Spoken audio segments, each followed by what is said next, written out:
Breaking: Dana White suspends UFC fighter for using PEDs. Khamzat Chimaev under fire. Sean O'Malley.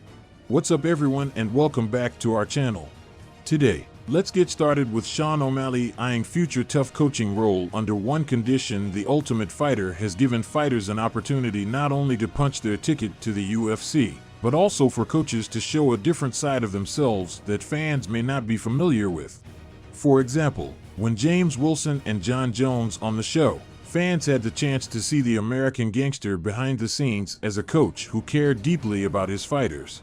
While the role hasn't been exclusively reserved for champions, and has often featured champions coaching against #1 contenders, like The Ultimate Fighter Season 12, where George St.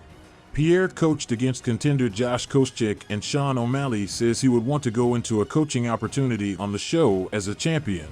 Prior to the UFC announcing McGregor and Chandler as coaches for the show, there was speculation that McGregor could potentially coach against TUF 13 winner Tony Ferguson.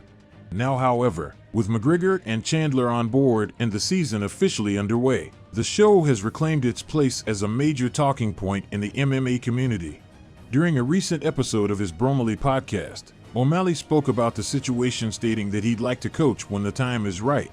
While there's been no word on what the UFC has in store for the next season of The Ultimate Fighter, depending on how things play out in Boston, when Sugar Shane challenges out Jermaine Sterling for the 135-pound title, he could find himself in the mix for a coaching role before he knows it. But Neil Darius predicts McGregor versus Chandler fight. So far, the outcome of a potential bout between Conor McGregor and Michael Chandler has continued to divide the MMA community. On one hand, many believe that McGregor's power and distance control will help him close to a victory against Chandler the same way he did against Eddie Alvarez and Chad Mendes. On the other hand, many believe Ring Ross will play a significant role in the fight, with Chandler able to catch McGregor early on. According to Daniel Dariush, who fights Charles Oliveira at UFC 289 for the #1 contender spot, Chandler has the tools to win, but he isn't sure that Iron Mike will utilize those tools. How do you see the fight playing out? Drop your predictions in the comments below. Alex Pereira opens up on airport run-in with Israel Adesanya. Recently, footage surfaced of UFC middleweight champion Israel Adesanya at the airport, just several spots ahead of longtime rival Alex Pereira. The footage came on the heels of Pereira making the journey down under to watch some rugby, where he met up with Tyson Fury at the airport. Both Adesanya and Pereira captured footage of the funny but awkward situation as fans laughed at the irony.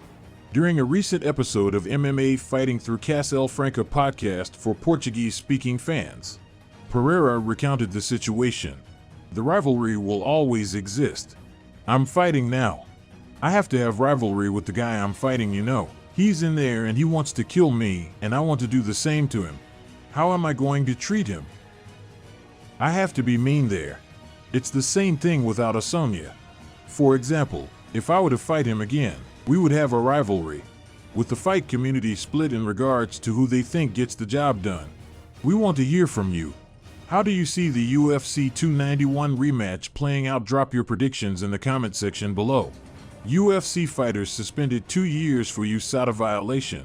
Jose Enrique, who suffered the first defeat of his professional career back in 2022 on Dana White's Contender Series, has officially been handed a 2-year suspension from USADA as a result of a failed drug test. After losing on the show in 2022, he picked up a win under the Shooto Brazil banner back in February and then subsequently signed with the UFC. According to a report from MMA Fighting, and we tested positive for 2 banned substances during an out-of-competition test. Thanks to his retroactive 2-year suspension, he will be eligible to return to action on March 8, 2025. Whether or not he'll return with the UFC, only time will tell. Thanks so much for joining us today. What do you make of what's going on in the fight world? Make sure to like this video and subscribe to the channel to stay up to date on all the latest news from our channel. See you next time.